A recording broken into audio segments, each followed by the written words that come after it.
La serveuse noire avait passé des années à travailler en double équipe dans un petit restaurant, gagnant juste assez pour s'en sortir. Mais elle n'avait jamais laissé l'épuisement ternir sa gentillesse. Alors, quand elle vit un garçon frêle en fauteuil roulant grelottant sous la pluie dehors, elle n'hésita pas.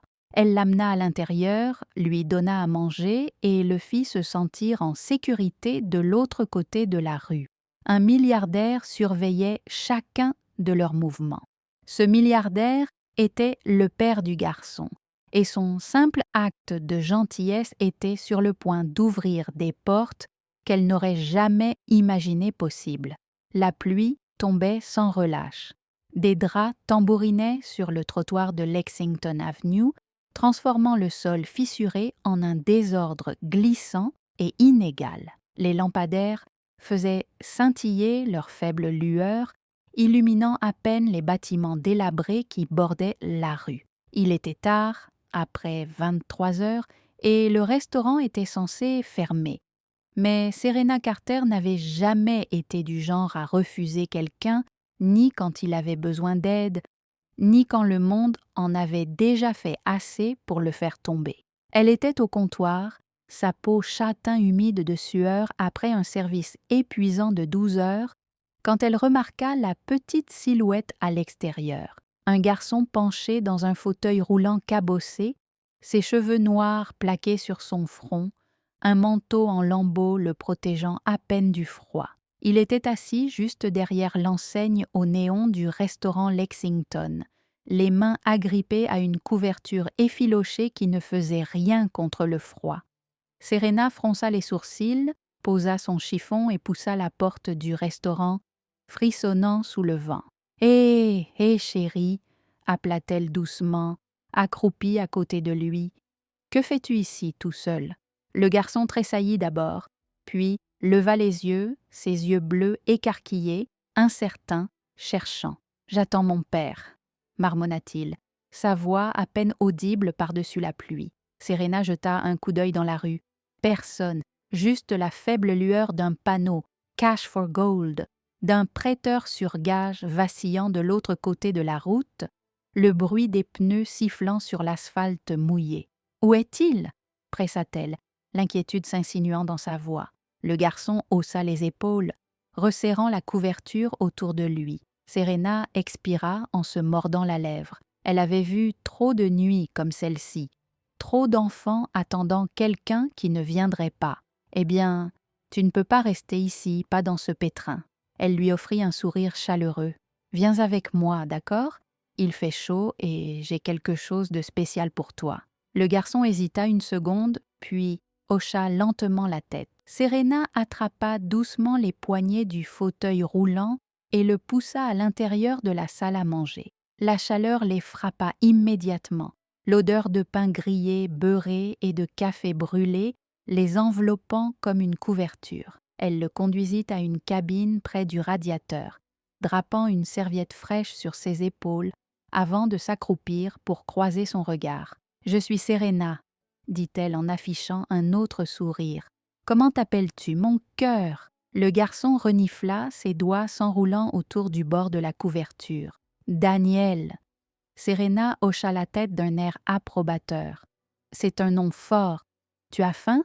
Il hocha la tête avec hésitation. Serena n'attendit pas qu'il en dise plus. Elle se dirigeait déjà vers la cuisine, sortant une miche de pain au levain fraîche et la coupant avec une aisance expérimentée. Quelques minutes plus tard, elle posa une assiette fumante devant lui. Du fromage grillé doré et croustillant, avec un bol de soupe à la tomate à côté, son plat réconfortant préféré, celui que sa grand-mère avait l'habitude de faire quand les nuits étaient trop longues et que le monde semblait trop cruel. « Celle-ci est pour moi », dit-elle en glissant une serviette sur ses genoux.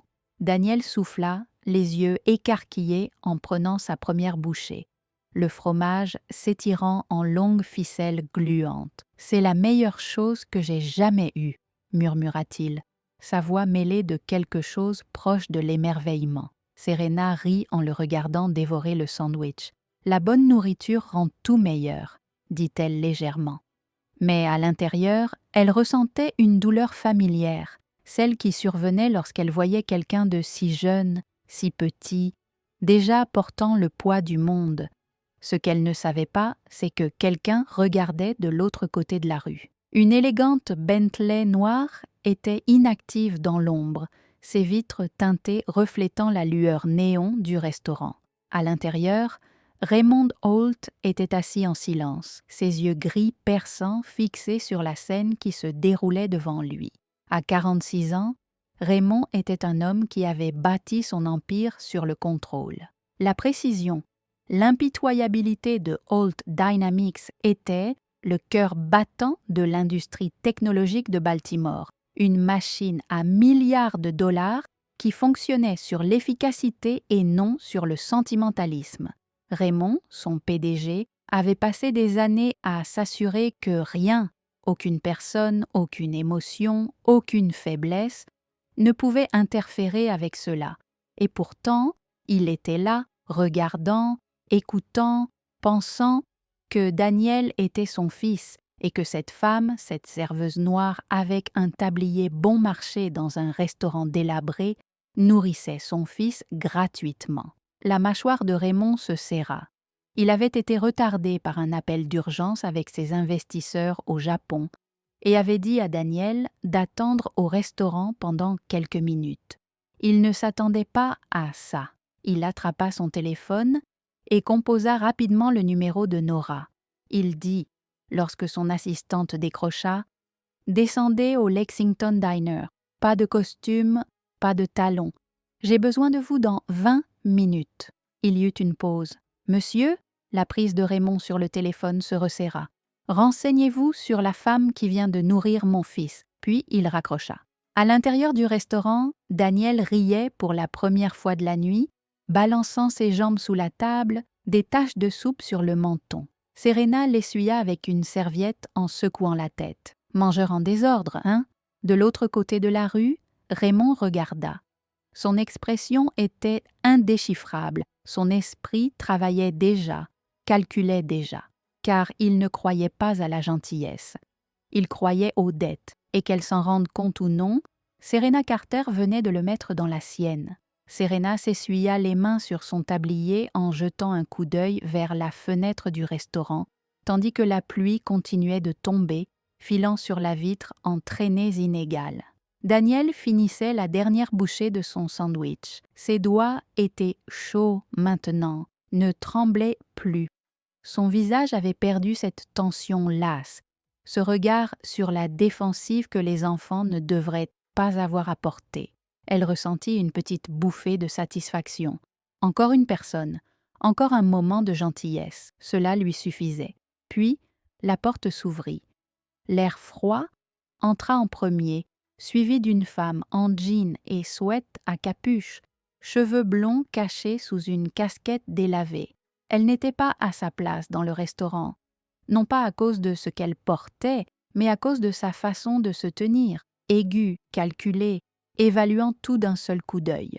Serena avait travaillé dans ce métier assez longtemps pour reconnaître quelqu'un qui n'était pas là pour le café. Le regard de la femme se posa immédiatement sur Daniel. Elle adoucit son expression, s'accroupit à côté du garçon. « Hé, champion, il est temps d'y aller », dit-elle d'un ton léger, bien que quelque chose dans sa voix n'allait pas. Trop doux, trop répété. Daniel fronça les sourcils, s'essuya la bouche avec la serviette que Serena lui avait donnée. « Mais je n'ai pas fini mon lait ?»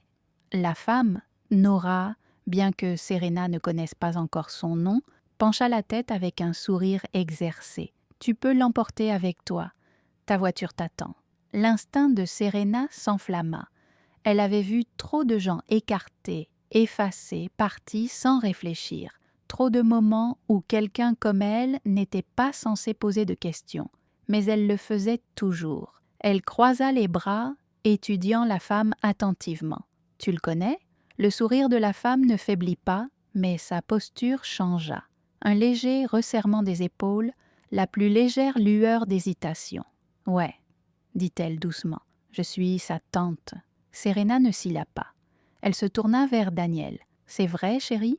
Daniel hésita. Juste une seconde de trop.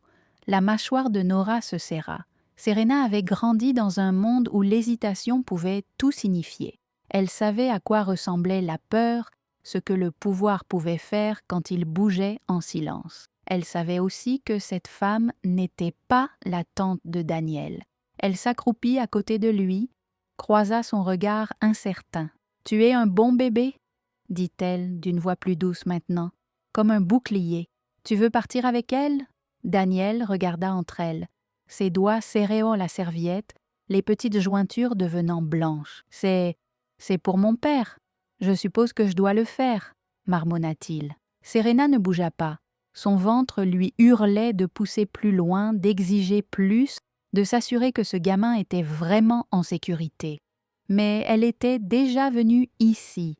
Une femme noire pressant trop fort, posant trop de questions, recevant le mauvais type d'attention. Pourtant, elle ne le renverrait pas les mains vides. Elle se dirigea vers le comptoir, attrapa un cookie aux pépites de chocolat enveloppé dans du papier ciré et le glissa dans la main de Daniel. Pour la route, elle dit, ses petits doigts s'enroulèrent autour et, pour la première fois cette nuit, il sourit. « Merci, Serena, tu es la meilleure. » Serena força un sourire, mais quelque chose dans sa poitrine se serra. Elle regarda Nora faire rouler Daniel vers la porte, la tension silencieuse entre eux assez épaisse pour être coupée au couteau. Puis, juste avant de sortir sous la pluie, Nora jeta un coup d'œil en arrière. Elle ne dit rien, elle regarda juste. Et Serena reconnut ce que c'était.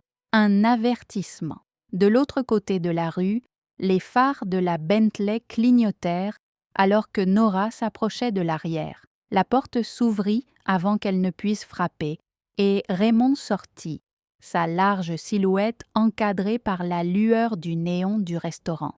Au moment où Daniel fut en sécurité à l'intérieur, attaché sur le siège arrière, Raymond se tourna vers Nora.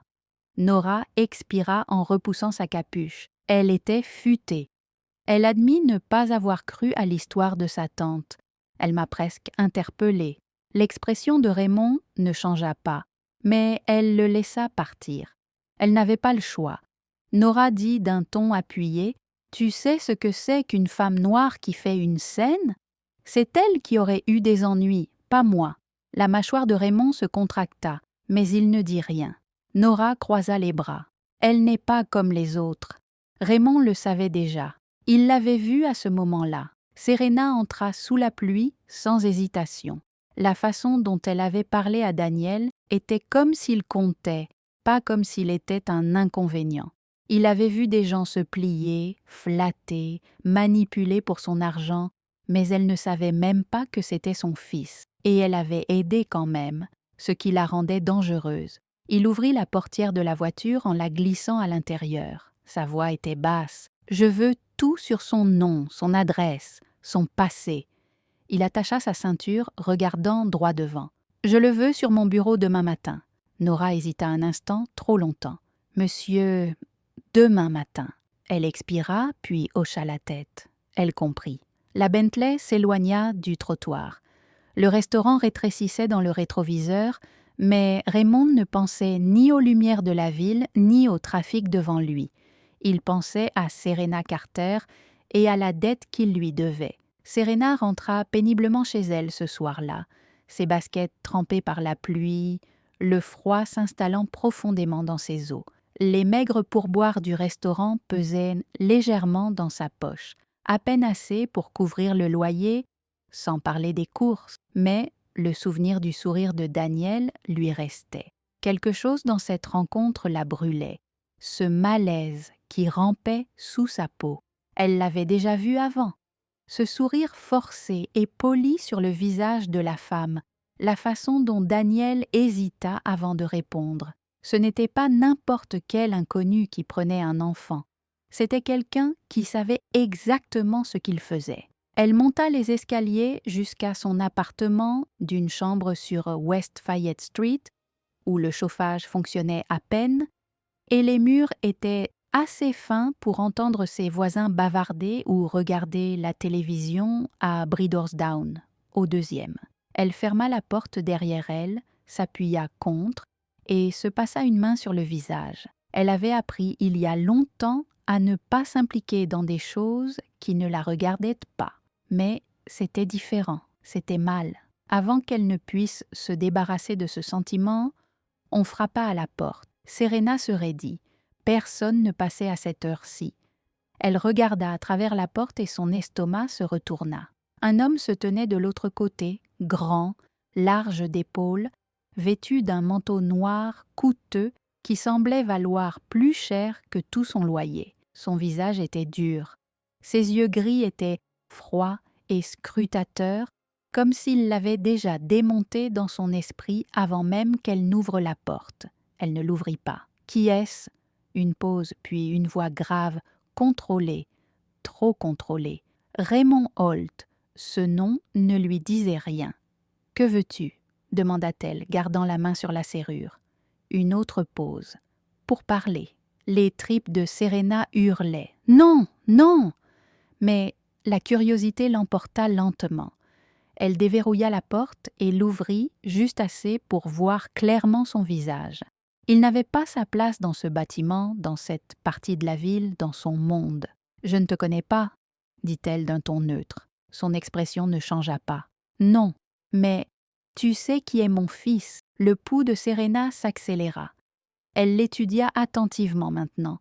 La façon dont sa présence remplissait la petite entrée.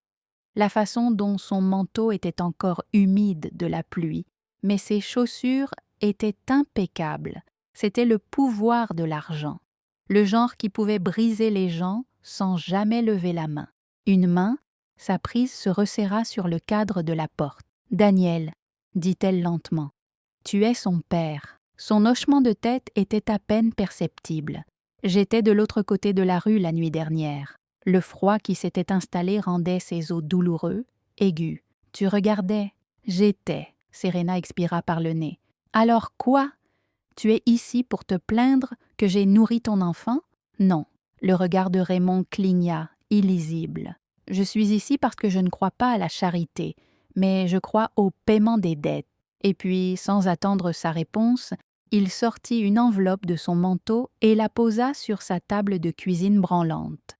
Serena ne bougea pas. Lentement, elle jeta un coup d'œil à l'enveloppe épaisse, chère, le genre de papier qui avait du poids, le genre de papier qui signifiait que ce qu'il y avait à l'intérieur n'était pas petit. Elle avala. « C'est quoi, ça? » Une offre d'emploi. Le cerveau de Serena se bloqua. Elle cligna des yeux vers lui. « Quoi? » Raymond pencha légèrement la tête, comme s'il s'étouffait avec la patience qu'il était prêt à lui accorder. Un emploi chez HT Dynamics. Des avantages à 6 chiffres. Le package complet. Serena laissa échapper un rire aigu et incrédule. « Tu penses que je veux travailler pour un homme blanc riche qui pense que distribuer un chèque nous rend égaux? » Raymond ne tressaillit pas. « Je ne pense pas que tu veuilles à la charité, Serena. C'est pourquoi je ne te l'offre pas. » Son nom dans sa bouche fit se serrer quelque chose dans sa poitrine. Elle croisa les bras. « Tu ne me connais même pas. J'en sais assez. » Sa voix était stable, inébranlable, comme celle d'un homme qui n'a jamais demandé, seulement décidé. « Je sais que tu as donné à manger à mon fils sans rien attendre en retour. Je sais que tu ne l'as pas traité comme un inconvénient. Je sais que c'est rare. » Serena déglutit difficilement, essayant d'ignorer la façon dont ces mots détachaient quelque chose en elle, sous ses côtes. Elle regarda l'enveloppe, son poids ridicule posé sur sa table. Qu'est-ce que je ferais exactement chez HT Dynamics? Préparer du café? La bouche de Raymond fit un mouvement d'amusement sur son visage avant de disparaître. Non, tu travaillerais directement avec moi pour gérer les négociations, les relations publiques. Tu es doué avec les gens. J'ai besoin de quelqu'un comme toi. Serena renifla. Tu n'as pas besoin de moi. Tu as une entreprise pleine de diplômés de l'Ivy League qui se seraient mutuellement fait la gorge pour un travail comme ça. L'expression de Raymond changea enfin, légèrement. C'est exactement pourquoi je ne leur fais pas confiance. Le silence s'étira entre eux, une attente pesante. Serena pouvait sentir le poids de son offre la presser, se recroquevillant sur les bords de sa fierté, son épuisement, son refus obstiné d'être acheté. Mais 6 chiffres signifiaient plus de loyer en retard, plus de vivres de chèques de paie en chèques de paie, plus de nuits à se demander comment elle allait faire durer ces derniers 20 $. La voix de sa mère résonna dans sa tête. « Ne jamais rien devoir à ces gens, bébé. Tu sais qu'ils ne donnent pas sans prendre. » Sa mâchoire se serra. « Pourquoi moi ?» Raymond soutint son regard et pour la première fois, quelque chose dans ses yeux vacilla. « Parce que tu as vu mon fils, » dit-il, voix plus basse maintenant, comme si ça lui avait presque coûté quelque chose de le dire. « Pas mon argent, pas mon nom. Tu l'as vu. » La gorge de Serena se serra. Elle regarda l'enveloppe une dernière fois, puis, lentement, elle la ramassa. « J'y réfléchirai, » murmura-t-elle. Raymond l'étudia un long moment, puis fit un bref signe de tête. Et sans un mot de plus, il se tourna et partit. Serena resta là, longtemps après la fermeture de la porte. Le poids de l'enveloppe dans ses mains semblait plus lourd qu'il ne le devrait, car elle savait déjà qu'elle n'y pensait pas seulement. Elle allait dire oui. Le premier jour chez HT Dynamics, elle eut l'impression d'entrer dans un autre monde. Un monde où tout brillait trop fort, où l'argent sentait le marbre fraîchement poli et où l'air était chargé d'énergie. Serena entra dans l'imposant bâtiment en verre d'un grand magasin, blazer et talons d'occasion, sentant tous les regards se tourner vers elle.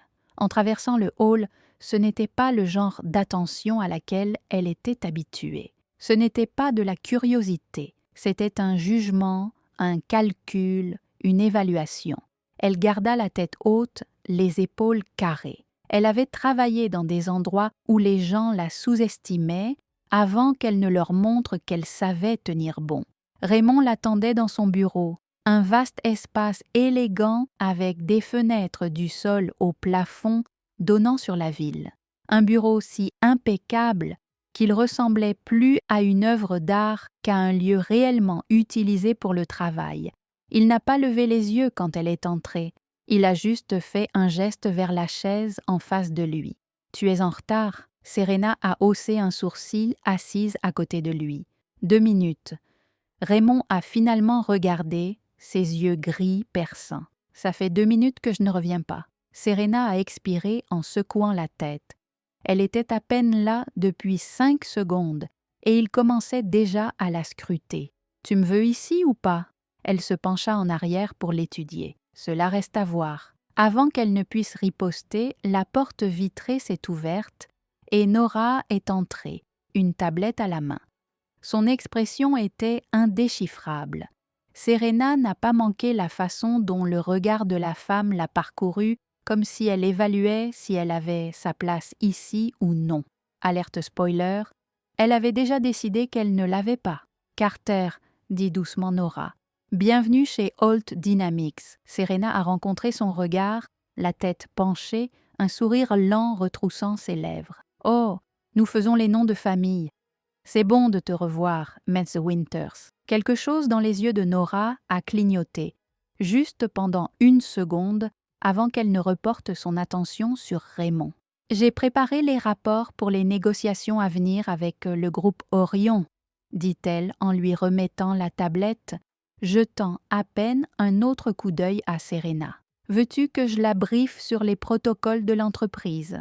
Raymond n'a même pas levé les yeux. « Non, je le ferai. » Serena n'était pas sûre que ce soit une bonne chose ou le début d'une guerre. Nora hocha simplement la tête, mais avant de partir, elle hésita légèrement à la porte, jetant un dernier coup d'œil à Serena. « Bonne chance », murmura-t-elle. Serena pencha la tête. Comme elle l'avait dit, cela ne ressemblait pas à des encouragements.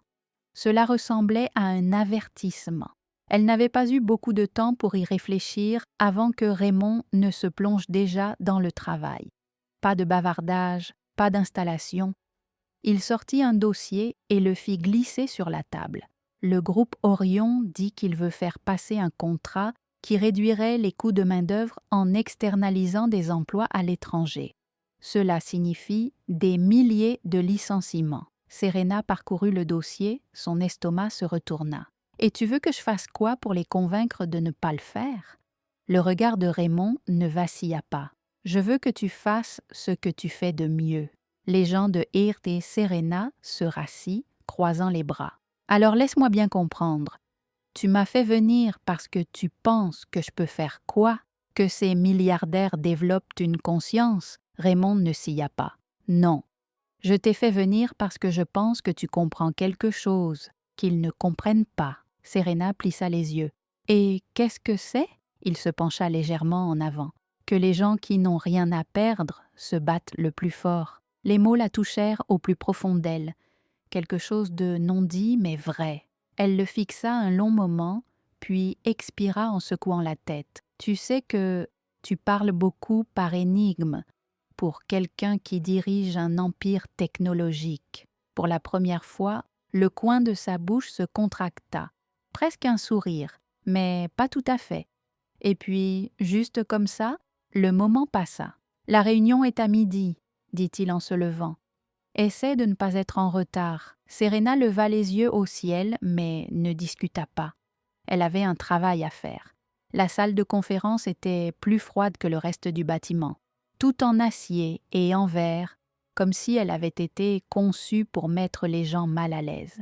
Serena était assise à côté de Raymond, à la longue table en acajou, face à 3 hommes en costume sur mesure, chacun rayonnant le genre de confiance qui venait du fait de savoir qu'ils pouvaient acheter et vendre des vies entières d'un seul trait de plume. Le leader du groupe, Philip Langford, 60 ans, cheveux blancs lissés en arrière comme de l'argent ancien. L'arrogance était un droit de naissance. À peine même en la regardant, Serena avait déjà eu affaire à des hommes comme lui, ceux qui ne voyaient de la valeur que chez les gens qui leur ressemblaient. Elle ne le laissa pas paraître. Raymond ouvrit la conversation, allant droit au but. « Vous voulez délocaliser la production à Taïwan. Vous dites que cela permettra de réduire les coûts et d'augmenter l'efficacité. » Il marqua une pause. « Je dis que cela détruira une main-d'œuvre qui a construit l'infrastructure de cette entreprise pendant plus d'une décennie. » Langford esquissa un lent sourire aux lèvres fines, le genre de sourire qui n'atteignait pas ses yeux. « Vous comprenez mal, Raymond. Ce n'est pas personnel, ce sont juste des affaires. » Les doigts de Serena se recroquevillèrent sous la table. Pas personnel. Elle avait entendu cette phrase trop de fois dans sa vie. Quand son propriétaire augmenta son loyer du jour au lendemain parce que les promoteurs voulaient revitaliser le quartier. Quand sa mère perdit son emploi à l'usine textile parce qu'il trouvait de la main-d'œuvre moins chère à l'étranger. Quand des entreprises comme celle-ci fermaient comme des communautés et appelaient cela de la stratégie, elle sourit, mais il y avait de l'acier dedans. « C'est drôle, » dit-elle en inclinant la tête, parce que ce ne sont toujours que des affaires jusqu'à ce que ce soit votre emploi qui soit en jeu. Les yeux de Langford se posèrent sur elle pour la première fois. Raymond ne l'interrompit pas. Il regarda simplement Langford expirer brusquement par le nez, comme s'il avait mieux à faire que de divertir Led. « Et vous êtes, Serena ?» Elle n'a pas cligné des yeux. « Serena Carter, Holt Dynamics. » Il l'a regardée une fois et elle a vu le moment exact où il l'a renvoyée. Elle s'en fichait. Elle avait été sous-estimée avant. Langford s'est penché en arrière sur sa chaise en agitant une main. « Regarde, chérie, je comprends que tu penses que nous sommes les méchants ici, mais c'est une question de chiffres. C'est une question de ce qui a le plus de sens, chérie. » La mâchoire de Serena s'est verrouillée. Elle s'est penchée en avant en adoptant sa posture. « Très bien, » dit-elle froidement. « Parlons de chiffres. » Elle a glissé un document sur la table. « Voici une analyse de ce qui se passe lorsque vous délocalisez la production. Bien sûr, vous réduisez les coûts au début. Mais dans 3 ans, lorsque la demande de main-d'œuvre augmente, votre nouveau centre de fabrication devient cher. Vous dépenserez des millions en restructuration, réembauche et gestion des désastres de relations publiques, quand les gros titres diront que les travailleurs américains ont été trahis pour le profit. » Elle a tapoté le papier. « Ce n'est pas une supposition, c'est une analyse de marché. » Langford a jeté un coup d'œil au dossier mais ne l'a pas touché. Serena a soutenu son regard, n'a pas cligné des yeux, n'a pas bronché. « Vous pouvez faire le bon choix maintenant », dit-elle d'une voix calme et mortelle, « ou vous pouvez expliquer à vos investisseurs pourquoi vos gains à court terme leur ont juste coûté leur rendement à long terme. » Silence. Puis, finalement, Langford a expiré, a ramassé le papier, l'a scanné. Raymond n'a pas souri, mais Serena pouvait sentir le changement dans la pièce. Elle venait de changer la donne. Langford a posé le document, son expression illisible. « Nous allons revoir la proposition. » Raymond a hoché la tête. « Voyez ce que vous faites. » La réunion s'est terminée peu de temps après que Langford et ses associés soient partis. Serena a senti le poids du regard de Raymond sur elle. Elle s'est tournée vers lui. « Bien ?» Raymond l'a étudié pendant un long moment, puis a dit « Je savais que je vous avais embauché pour une raison. » Serena a souri d'un air narquois. « Sacrément bien, tu l'as fait. » Et pour la première fois depuis qu'elle était entrée chez Holt Dynamics, elle se sentait à sa place. 2 mois plus tard, Serena avait trouvé son rythme chez Holt Dynamics, ou du moins elle le pensait. Elle avait appris à naviguer dans les couloirs du pouvoir, comment tenir bon dans un monde qui reconnaissait à peine son existence. Elle avait affronté Philip Langford et était sortie victorieuse. Elle avait prouvé à Raymond et à elle-même qu'elle n'était pas seulement là pour un geste symbolique, une entreprise, un projet favori. Elle était là parce qu'elle avait sa place, mais les victoires au sommet furent de courte durée, car maintenant, l'entreprise était en difficulté. Serena était en difficulté, et quelqu'un venait de la piéger. Elle revenait tout juste d'une réunion client lorsque Nora l'a surprise dans le couloir. « Nous avons un problème », dit-elle d'un ton tranchant et urgent. Serena fronça les sourcils. « Définis le problème. » Nora ne répondit pas. Elle tendit simplement à Serena un email imprimé. L'estomac de Serena se serra à la seconde où elle vit le contenu. C'était un rapport d'entreprise, des données financières classifiées. Il avait été divulgué à la presse et le mail de transfert contenait le nom de Serena. Les mots étaient « L'air de la pièce s'est déplacé, est devenu dense et lourd. » Elle se força à respirer. « Ce n'est pas à moi. Je sais, » dit Nora, « mais quelqu'un veut que ce soit le cas. » Le pouls de Serena battait dans ses oreilles. Elle avait été dans suffisamment de situations comme celle-ci pour savoir à quelle vitesse elle dégénère. Une femme noire dans un espace blanc et puissant n'a pas eu le bénéfice du doute. Elle n'a pas pu être innocente tant que sa culpabilité n'a pas été prouvée. Elle était coupable à la seconde où ils ont dit qu'elle l'était. Elle a saisi le papier, le scrutant à nouveau. Qui d'autre a vu ça? Raymond. Nora a dit, et le conseil d'administration a retenu son souffle. Elle avait à peine réussi à entrer dans cette entreprise et maintenant, ils étaient sur le point de l'en arracher. Le bureau de Raymond était plus froid que d'habitude. Ou peut-être que c'était juste la façon dont il la regardait. Ses mains étaient jointes sur son bureau, son expression indéchiffrable. Mais ses yeux gris perçants l'étudiaient, l'apaisant. Serena sentit quelque chose se serrer dans sa poitrine. « Dis-moi que je n'avais pas tort, » dit-il, bas, contrôlé. Serena claqua l'email sur son bureau. « Ce n'est pas moi. » Raymond ne regarda pas le papier. Il n'en avait pas besoin. « Je veux te croire, » dit-il, voix stable. « Mais c'est une fuite sérieuse, Serena. Des millions en jeu, chute des actions, enquête. Tu comprends à quel point c'est grave. » Serena se pencha en avant, main posée sur le bureau. « Je comprends parfaitement. Je comprends aussi que quiconque a fait ça, c'est exactement ce qu'il fait. J'étais la cible facile, n'est-ce pas? L'étrangère, la femme noire, avec trop de confiance. Qui va me croire plutôt qu'un cadre qui est là depuis 10 ans? » Raymond ne broncha pas. Mais il n'était pas en désaccord non plus. Le silence s'étira trop longtemps. Les ongles de Serena s'enfoncèrent dans ses paumes. « Tu crois que j'ai fait ça? » Raymond soutint son regard. « Non. » Le souffle qu'elle retenait finit par se relâcher. Mais il continua. « Le tableau fait. » Serena jura dans sa barbe. En faisant les 100 pas, elle sentait le nœud coulant se resserrer. « Alors, que se passe-t-il maintenant? » demanda-t-elle en forçant les mots. Raymond expira, se frottant la mâchoire. On trouve la vraie fuite. Serena se figea. Ce n'est pas toi, ce n'est pas moi. Pour la première fois depuis qu'elle était entrée, la glace dans sa poitrine se fissura. Raymond se leva en remettant sa veste de costume. Nora est déjà en train de remonter la trace de l'email, mais il a été acheminé via un serveur externe. Quelqu'un a couvert ses traces. Il croisa son regard. Nous devrons être plus intelligents. Serena croisa les bras en le regardant. Et si nous ne les trouvons pas à temps? Et si le conseil décide de me lâcher? La mâchoire de Raymond se serra. Alors, nous leur ferons regretter? Serena l'étudia. Raymond Holt n'était pas le genre d'homme à faire des promesses, mais pour la première fois, elle le croyait. Et celui qui l'avait piégé, ils allaient découvrir exactement quel genre de combat il venait de commencer. La vérité s'est dévoilée plus vite qu'ils ne l'avaient prévu.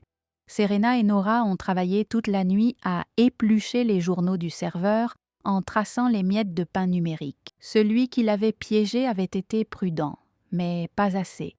La fuite avait été acheminée via un compte secondaire lié à Eric Callaway, un cadre supérieur avec 10 ans chez All Dynamics et une réputation de garder les mains propres, tout en laissant les autres faire son sale boulot. Le matin, ils avaient assez de preuves pour l'enterrer. Serena fit irruption dans la salle de réunion avant qu'ils ne puissent la convoquer comme une criminelle. L'air était lourd de tension.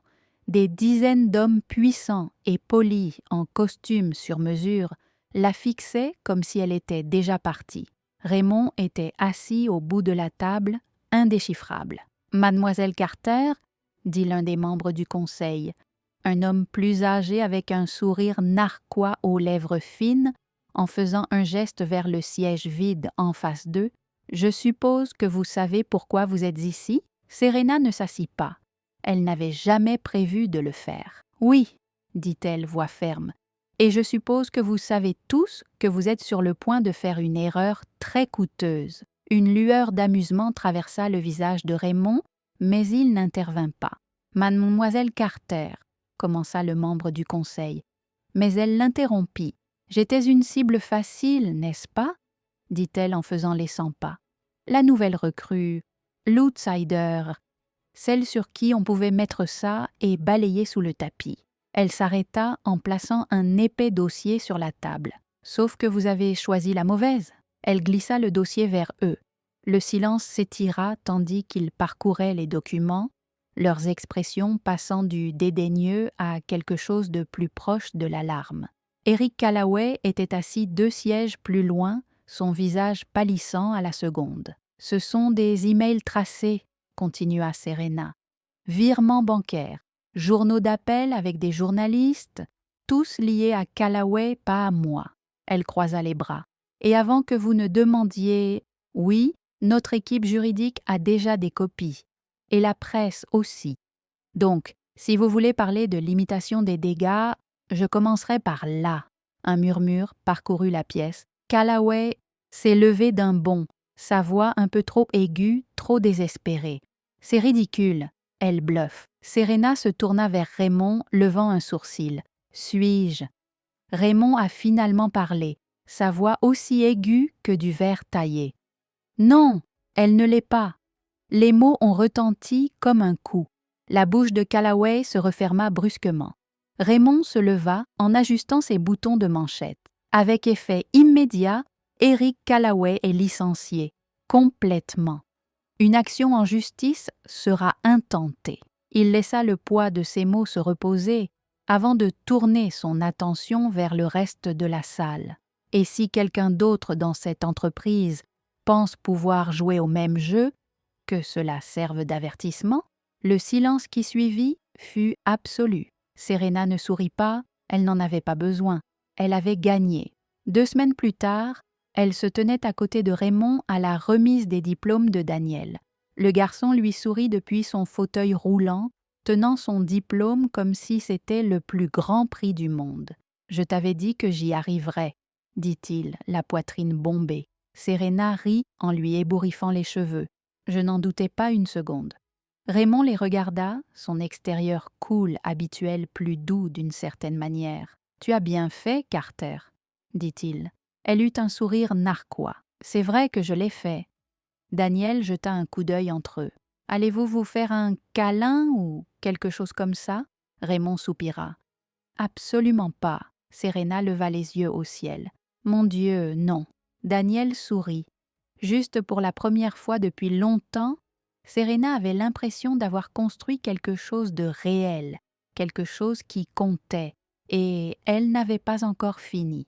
Des années plus tard, Serena Carter était assise dans le bureau exécutif de Holt Dynamics, son nom maintenant gravé sur la porte comme vice-présidente de la stratégie d'entreprise. Ce qui avait commencé comme un travail, un défi, est devenu une mission. Sous sa direction, l'entreprise a élargi ses initiatives de travail éthique, a lancé des programmes de mentorat et a établi des partenariats avec des entreprises appartenant à des minorités à travers la ville.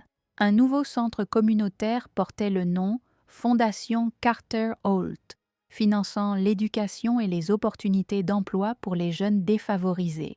Et lors de sa cérémonie d'inauguration, Daniel, maintenant un étudiant de première année à l'université, se tenait à côté d'elle, souriant comme l'enfant qui a eu un jour un repas gratuit dans un restaurant parce que la gentillesse était le genre d'investissement qui a toujours porté ses fruits. Rejoignez-nous pour partager des histoires significatives en cliquant sur les boutons « J'aime » et « Abonnez-vous ». N'oubliez pas d'activer la cloche de notification pour commencer votre journée avec des leçons profondes et une empathie sincère.